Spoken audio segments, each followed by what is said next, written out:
A nossa tarde segue agora com uma paragem obrigatória. Já deve ter percebido que quem vem agora aí são os doutores e hoje vão falar de taras e manias. Mas não é a música do Marco Paulo. São manias que se calhar até há gente que está agora a acompanhar que até tem e manias que podem estar a interferir com a sua saúde. É isso.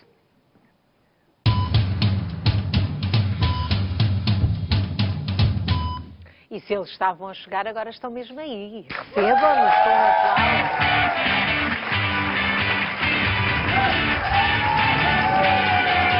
Olá! Então hoje sim! Já estão os doutores mais uma vez. E hoje o nosso painel é composto pela médica dermatologista Alexandra Góes. O médico de Clínica Geral Pedro Lopes e pelo psicólogo clínico Pedro Dias Ferreira.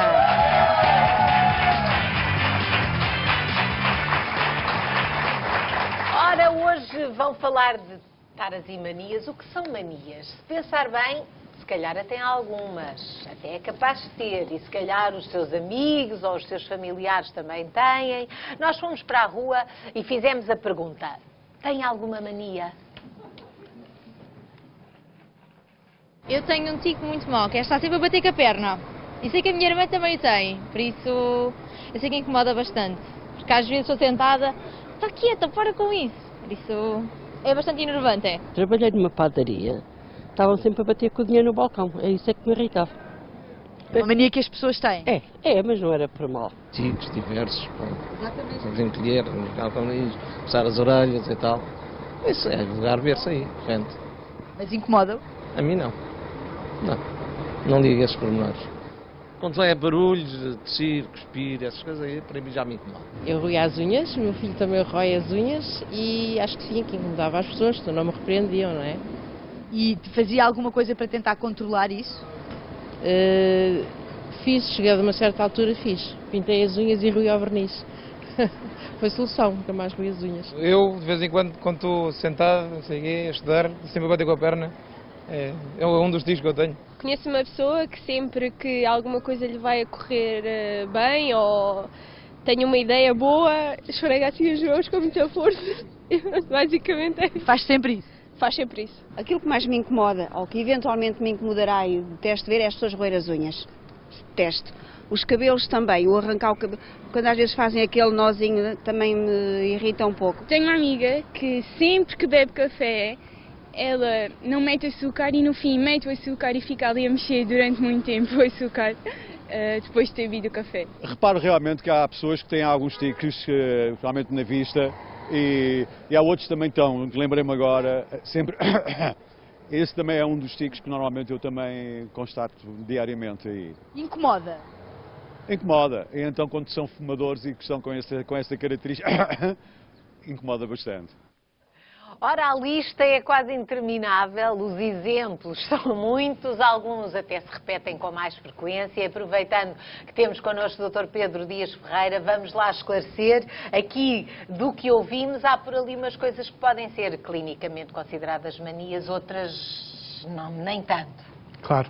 De uma forma geral, clinicamente, nós temos que pensar nas manias como obsessões e compulsões, que são claramente diferentes de algumas coisas que nós ouvimos neste Como, vídeo. por exemplo, mexer o café. Por exemplo, não com é certeza. Mexer o café, é mexer o açúcar depois de beber o café. Com certeza, não é? Um dos exemplos. Pode ser um hábito comum e, portanto, não constitui qualquer tipo de desconforto, não é?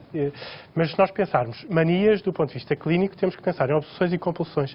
E eu acho que é isso que importa, de facto, se calhar, passar.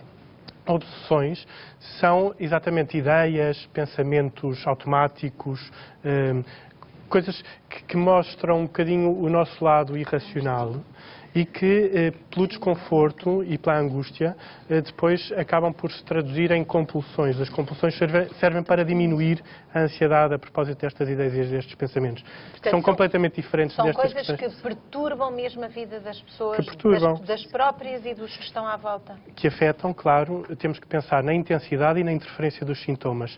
E quando ultrapassam aquilo que é o normal, não é? Passam a ser clinicamente significativos e, portanto, terem de ser tratadas. Ora, hoje vamos falar disso, então, já vamos falar com os nossos médicos. Para quem só agora chegou, quero lembrar que hoje o nosso cartão de sonho tem 31.000 euros no final, 30.000 é o prémio acumulado, 1.000 euros é o que está garantidamente para entregar a alguém que seja selecionado. Quem é que pode ser selecionado? Apenas as pessoas que marquem o 760 20 60 20. Ninguém é obrigado a marcar, mas quem marca pode fazê-lo uma vez ou as vezes que entender. Atenção ao bom senso, atenção às suas continhas, não marque desmesuradamente, faça as contas de cada vez que faz uma chamada para o 760 20 60 20, tem um custo, é de 60 cêntimos mais IVA, mas uma chamada é o suficiente para poder habilitar-se e ganhar o cartão de sonho. São 31.000 euros no final, boa sorte.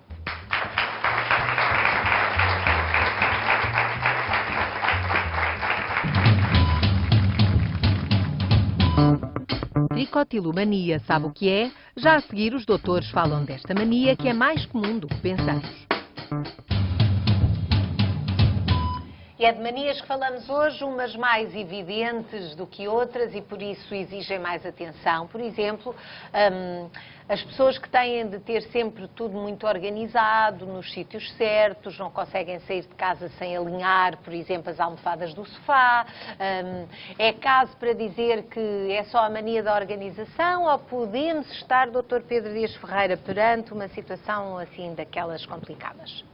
Olha, quando me fala nisso, lembro-me sempre de um caso, de um seguimento de uma família, em que, de facto, a mãe, ao saber que no dia seguinte iam sair de férias, a família, portanto, toda a noite estava de volta da sua casa a deixá-la meticulosamente organizada, tendo que passar por baixo da cama, limpar, sem fazer barulho para o marido acordar. Portanto, tudo isto, quer dizer, esta história revela exatamente quando estamos perante uma situação não é uma que é pessoa patológica. Limpa e que gosta de ter as coisas organizadas, já muito mais à frente do evidente, que isso, não é? Eu costumo dizer, ter no nosso traço de perfil de personalidade aquele aspecto da organização é muito bom, é muito positivo.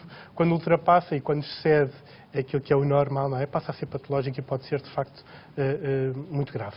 Mas estas situações, ou seja, nesse caso de que falou, da pessoa que antes de ir de férias deixa a casa completamente sem um grão de pó, estamos a falar de uma pessoa que tem um comportamento consigo e com os outros de ansiedade, ou consegue alguma vez descontrair.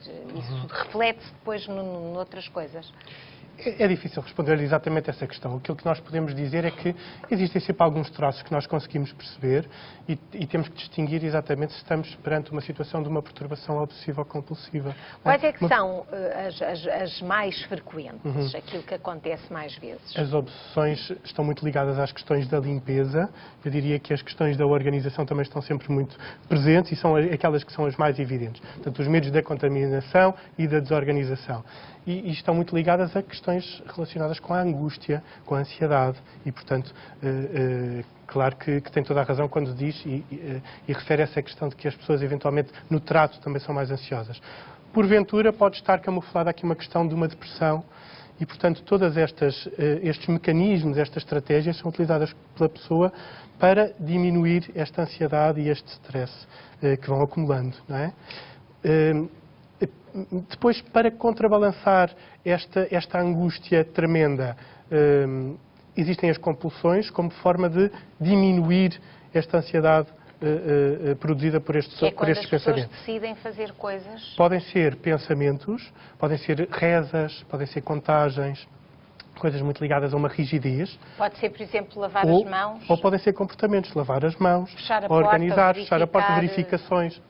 Exatamente. Esse tipo de coisas. Portanto, é um bocadinho a questão do ter tudo obsessivamente limpo e organizado. Depois, a segurança também, não é? Aquela ideia do será que eu fechei o carro? Será que eu fechei o gás?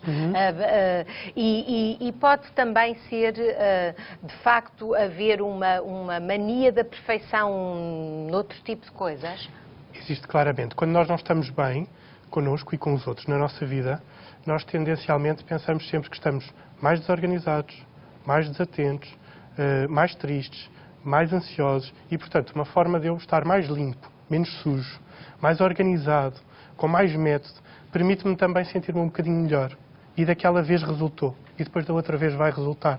E, portanto, isto é um ciclo vicioso que nós temos que criar aqui outros mecanismos para que a pessoa tenha algumas defesas sem criar um registro patológico. Não é? Eu estou a ver que tem aqui uns lápis de cor.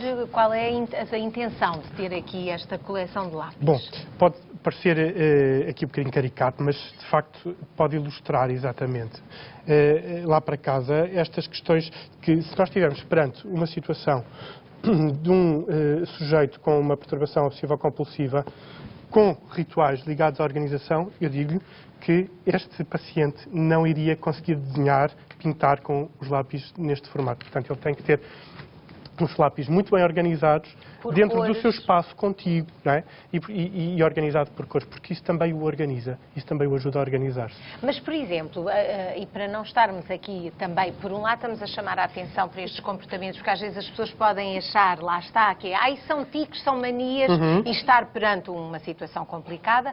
Por outro lado, também não queremos cair no alarmismo, não é? Claro. De repente as pessoas todas começarem a dizer, eu tenho essa mania, e certo. De repente toda a gente achar, mas isso eu dos lápis também organizo muito bem, ou eu as almofadas do sofá também deixo muito organizadas. Até que ponto é que o doutor poderia chamar a atenção para quando se pisa o risco, quando aquilo já está a ser longe demais? Eu diria que muitos de nós, eventualmente, até preferimos esta caixa de lápis para pintar, sem que eu deixe passar aqui um bocadinho do meu traço de personalidade. Mas, de qualquer das formas, temos que pensar que este método pode ser um método bom se não me condicionar a pintura, se eu não deixar de pintar por ter os lápis assim, se tiver 2 horas a organizar e meticulosamente a organizar os bicos dos lápis pelas e afiá-los também. E afiá-los, com certeza, muito bem afiados.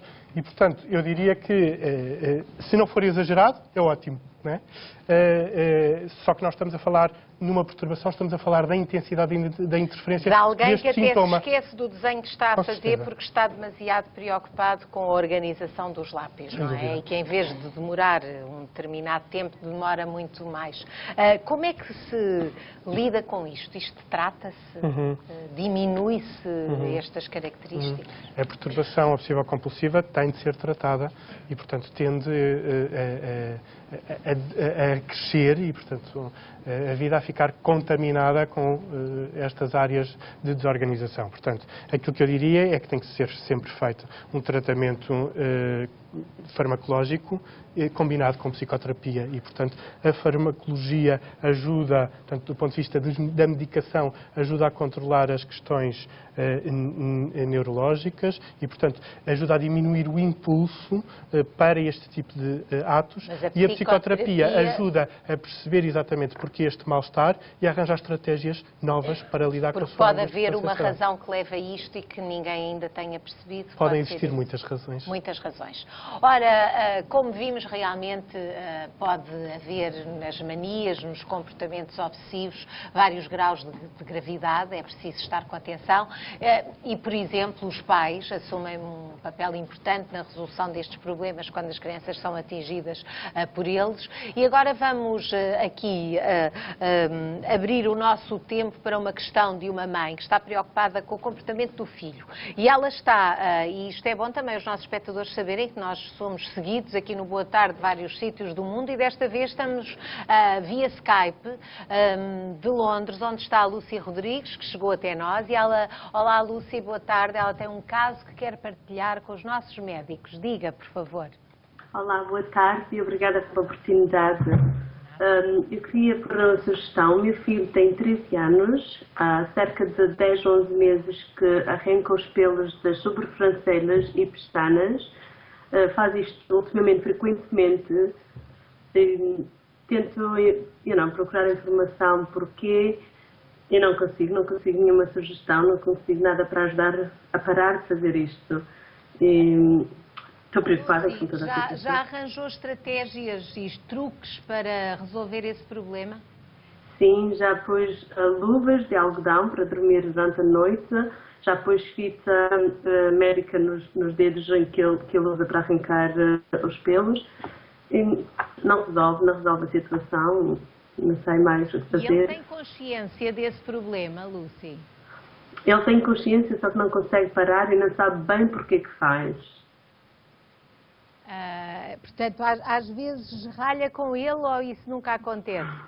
Sim, já pus de castigo, já paguei jogos, já fiz tanta coisa, só que nada, não consigo mesmo já, não sei fazer mais. Sim, o que é que gostava de saber aqui dos nossos doutores? Qual é a sua questão exatamente?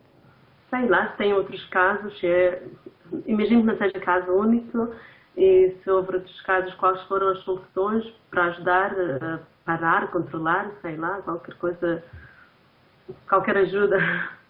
Obrigada, Lucy. Doutora Alexandra, faça favor. Olha, muito obrigada por participar connosco através do via Skype, ainda por cima vem através bem longe, em Londres. Eu tinha uma pergunta para lhe fazer. Há quanto tempo está a viver em Londres? Está com a sua criança aí há quanto tempo? Eu já vivo aqui em Londres quase 19 anos e o meu filho já nasceu cá há 13 anos. Muito bem, ele nasceu aí. Portanto, não houve uma alteração da sua vida. Ele não veio aqui de Portugal e de repente está em Londres? Não. A única alteração que eu perceba foi para uma escola secundária, mas não sei se terá sido isso. Eu vou-lhe explicar um bocadinho o que é que se passa. Eu tenho vários doentes no consultório que têm este distúrbio, não arrancam a sobrancelha nem a pestana, mas arrancam os cabelos. Chama-se tricolomania, é uma doença... Entra dentro de uma compulsão, uma dificuldade em controlar o impulso de puxar o cabelo. Porque estamos a falar de jovens, doutora Alexandra? Estamos a falar de crianças e de jovens e aquilo arrasta-se, pode-se arrastar até para uma mulher mais adulta, o que torna às vezes o diagnóstico ainda mais difícil porque está camuflado e a pessoa adulta tenta disfarçar. Estamos a ver aqui, por exemplo, uma pelada que não tem origem, quer dizer, que tem origem na própria pessoa, não é? Exatamente, ela arranca os cabelos e, portanto, esta pelada é característica, tem um bordo bastante irregular, tem cabelos de tamanhos diferentes, não é completamente pelada, não tem, se eu vir com a dermatoscopia, não vejo patologia no próprio cabelo e podem ter várias e, portanto, e tem um desenho bastante irregular. Isto é a característica. Mas o princípio poderá ser o mesmo, ou seja, a Lucy diz que o filho é o que está aqui à mão, é a sobrancelha, é a pestana. O princípio é o mesmo, ou seja... Como aquela fotografia que estávamos aqui a ver de alguém que não tem sobrancelhas. Exatamente. O princípio é o mesmo, é uma compulsão, uma vontade de tentar controlar qualquer coisa, a ansiedade, no fundo, a ansiedade, uma depressão, uma situação estressante, uma modificação na vida. No fundo, são pessoas que tentam controlar o impulso, que não conseguem controlar o impulso que vem lá de dentro. E a única forma de controlar é arrancar o cabelo, ou a sobrancelha ou a pestana, e isso dá-lhe uma sensação de alívio no final. Uma sensação de bem-estar. Nas crianças pode aparecer aos 4, 5 anos, isto pode se tornar uma situação crónica, como eu disse antes, e nos adultos pode estar associado ou não a outro tipo de patologias. Um dos tratamentos que nós podemos recomendar, é claro, tem que se ver, tem uma base ansiosa e, portanto, são o uso de antidepressivos e ansiolíticos. É muito importante também participar e os pais e verbalização de que existe este problema com a criança e perceber e tentar perceber onde é que está a fragilidade daquela criança. Porque, por exemplo, a Lucy estava a dizer, já tentou tudo, até castigos, se calhar mas o ralhar, o estar com castigos cria mais ansiedade. Não é por aí, ainda, ela tem que ir a uma consulta de pedopsiquiatria para iniciar uma terapia, uma psicoterapia com a criança, de modo a descobrir onde é que está a fragilidade daquela personalidade e tentar trabalhar essa personalidade ansiedade, de modo a tentar controlar este impulso. E isso pode-se fazer com técnicas que não impliquem medicação, por exemplo, porque há muitas pessoas com receio de usar medicamentos, de acharem que pode haver outra... Sim, pode começar a fazer consultas de psicologia e psicoterapia, sim senhora, mas vai depender da personalidade e do grau da fragilidade daquela personalidade de base. E vai passar também pela capacidade daquela criança conseguir participar ou não no autocontrole dos impulsos. Está a perceber? E realmente se aquilo desfigura ou não a criança, porque aquilo depois também tem algumas repercussões sociais, psicológicas, na escola também, relacionamentos na família, portanto isto tem muito... Portanto, o Dr. Pedro Dias Ferreira estava aqui a assinalar com a cabeça as palavras da doutora Alexandra, não sei se concorda absolutamente, se queria aqui Concordo introduzir absolutamente, alguma mas coisa. gostaria de introduzir alguma questão, e nomeadamente esta questão relacionada com a alteração da escola, e que eu acho que deve ser, de facto, muito investigado. É? Portanto, esta questão às vezes passa-nos como uma coisa normal, e a adaptação muda de escola, pode claro, não ser fácil, pode ter havido sem alguma dúvida. coisa. E há outra questão que eu acho que é fundamental. Nesta questão das crianças, muitas vezes a criança é o sintoma do mal-estar da família. E, portanto, eu diria que, mais do que uma consulta específica, valia a pena falarmos numa intervenção familiar. Exatamente. Portanto, e para isto todos é válido pensar... para o caso da Lúcia, foi ela que perguntou, mas obviamente que mas eu acho que... pode ser para qualquer outro caso, não é? Sem dúvida, mas eu acho que a Lúcia pode tirar muito proveito de uma reunião familiar, onde são discutidas estas questões em família e são descobertos exatamente as soluções para a família, porque estes pais também estão a precisar de ajuda, não é? E eles estão muito aflitos com o filho, que gostam muito, certamente, e, portanto, querem o melhor para ele. E têm que pensar em conjunto na solução, exatamente para conseguir... A Lúcia está com certeza com muita atenção aqui aos nossos doutores. Doutora Alexandra, não sei se quer acrescentar mais alguma coisa. Não, há várias técnicas. Também tem umas luvinhas, não me diga que era para a sugestão da Lúcia era boa. Era boa, sim senhora. Ela diz que não conseguiu funcionar, mas também há as bolas de relaxamento, não é? Que ele pode estar a ter as mãos ocupadas e tomar consciência que quando vai para o ato de arrancar, agarrar um bocadinho na bola e descarregar ter essa mania do que a mania do que a outra, uma pastilha elástica, fazer exercício físico, tentar abrir a vida para outros interesses e não focalizar só em determinada coisa, porque ele está virado para dentro também por causa de alguns problemas. E também é importante, o que é importante também, e a Lucia se percebeu, é não deixar que a coisa continue sem se fazer nada, porque isso também já percebemos aqui pelos nossos doutores que não deve ser esse o melhor caminho. Em Londres ela consegue bons apoios. Bom, Lucy, muito obrigada. A Lucy ainda está a ouvir-nos, ela já não está connosco. Muito obrigada, Lucy, as melhoras do seu filho e que seja um jovem mais feliz, porque deve haver aí realmente alguma coisa que está a perturbá-lo. Muito obrigada por ter trazido o seu caso aqui à consulta dos doutores. Como veem, temos espectadores em vários pontos do planeta a seguir as nossas consultas semanais com os doutores. Quero agora fazer uma paragem para falar do cartão de sonho. Não se esqueça de que no final do programa vamos entregar o cartão de sonho e ele pode ir recheado com 31 mil euros no total. Há 1000 euros de prémio garantido, a pessoa que for selecionada tem esse prémio logo ao dispor, mas ainda pode ganhar o jackpot através de 4 números, de 0 a 9, pode já escolher 4, porque no final, se for a pessoa que vai ganhar o cartão, eu depois vou-lhe pedir 4 algarismos de 0 a 9 para ver se acerta no código do cartão de sonho. Se acertar, são mais 30 mil euros, portanto são 31 mil euros no cartão de sonho. O número é o de sempre, 760 20 60 20.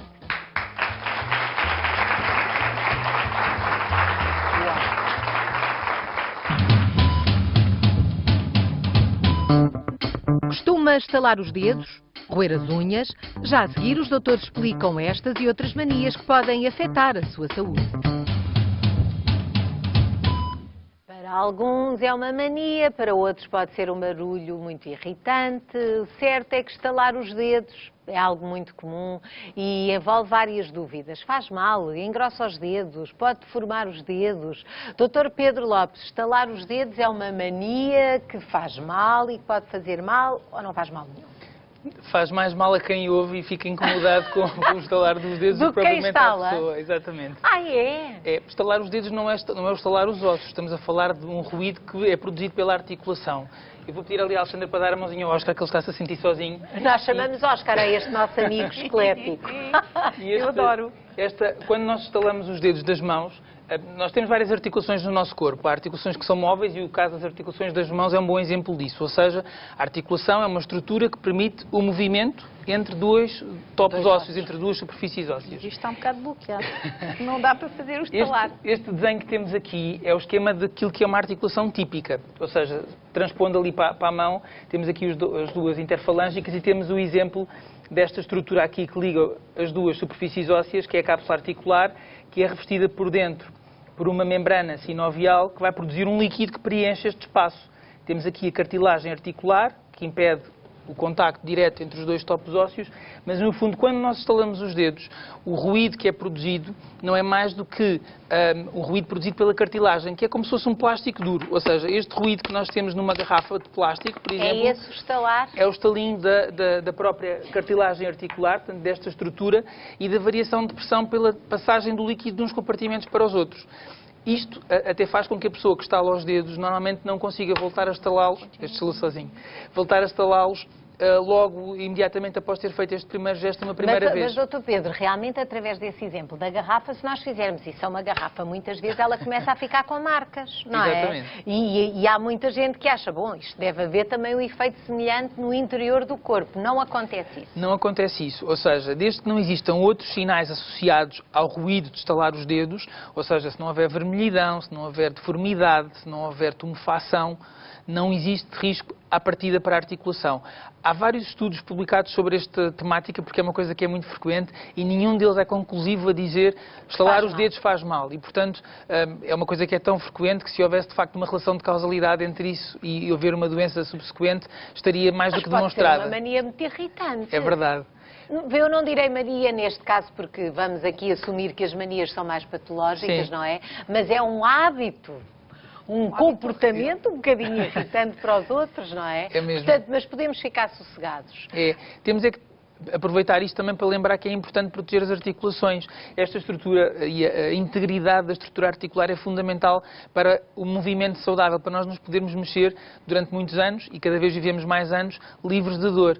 E, portanto, quando existe, por exemplo, aquilo que as pessoas conhecem como artrose, que não está relacionado com o estalar dos dedos, não existe nenhuma lesão da cartilagem, da cápsula articular, mas sim da cartilagem, que é esta estrutura azul, que se vai degradando, muitas vezes relacionada com a obesidade, com movimentos repetitivos, com uma série de agressões para as articulações que fazem com que esta camada que protege o contacto direto entre as duas superfícies ósseas se desgaste e isso sim vai provocar... E esse desgaste é do toque de uma superfície com a outra. Nós temos uma animação para exemplificar, doutor Pedro. Temos uma animação do estalar dos dedos para demonstrar exatamente que não há, nesse caso, nenhuma agressão da própria articulação. Ou seja, é só a descompressão, tal como o ruído da garrafa que eu mostrei há pouco e a passagem dos espaços, do líquido de uns espaços para os outros, entre os vários compartimentos da articulação.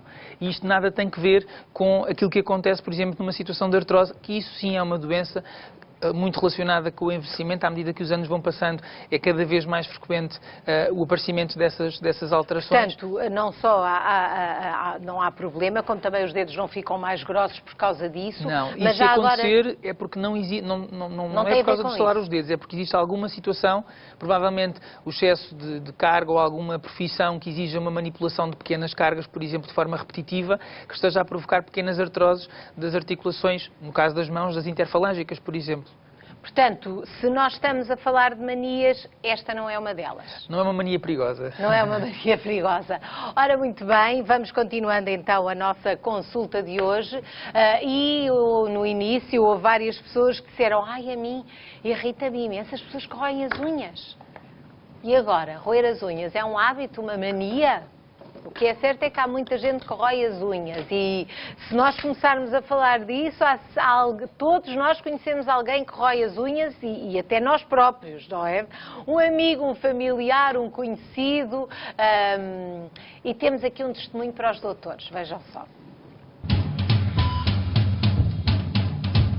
Olá, doutores. Meu nome é André. Tenho uma confissão a fazer. Roo as unhas. Já tentei imensas coisas, mas nada resulta. O que é que eu posso fazer? Bom, o André não disse as coisas que tentou, mas há muita gente que arranja truques e são os nervos, é a ansiedade, é uma vontade de roer as unhas sem parar. Doutora Alexandra, há muitas desculpas, não é? Mas isto pode trazer complicações, isto de roer as unhas.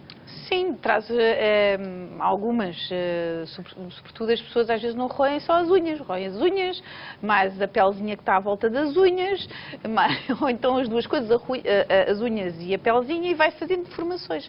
Nós temos que, isto não é propriamente, penso que não é propriamente uma mania, acho que é um tique que as pessoas têm, que ocorre também com as crianças. Diz que sim, que é um tique, não é uma mania. Ocorre também nas crianças desde muito cedo, na idade escolar, e que se pode prolongar para até à idade adulta, se a pessoa não tomar consciência disso.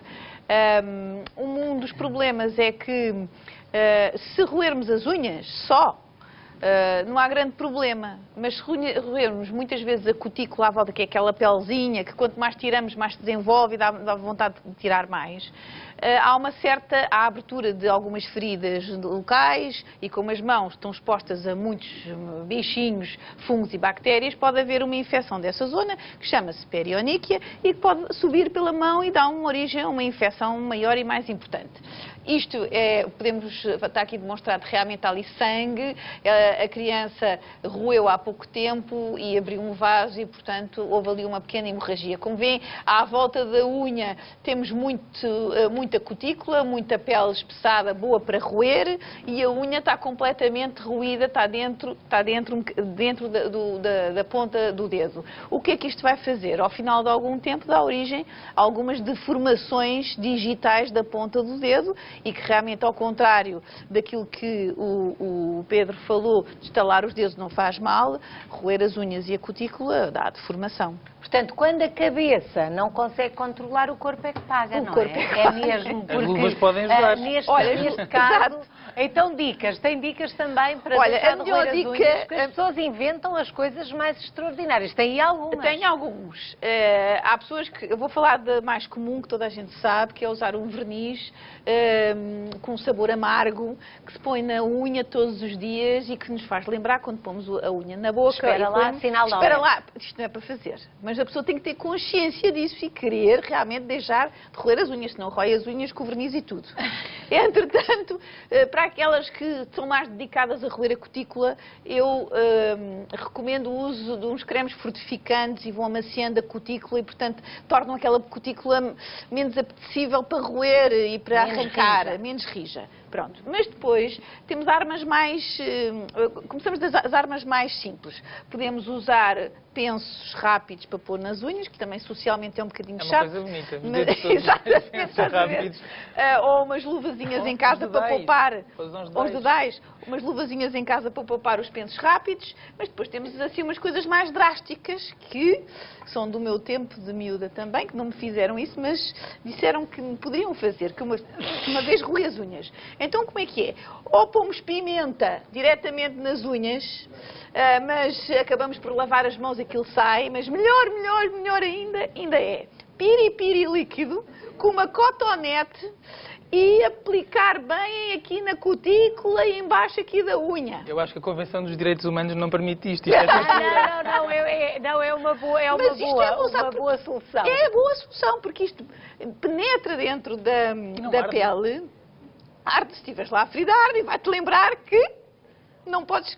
E mais ainda, fica impregnado ali, e por mais que tu vais roer, aquilo ao passar das horas ainda lá está a picar, e além disso, pica-te o lábio e a língua durante bastante tempo. Doutor Pedro, diga-me só, isto é mais traumatizante roer as unhas ou fazer um tratamento destes? Bom, eu diria que, sobretudo, este é um comportamento aprendido.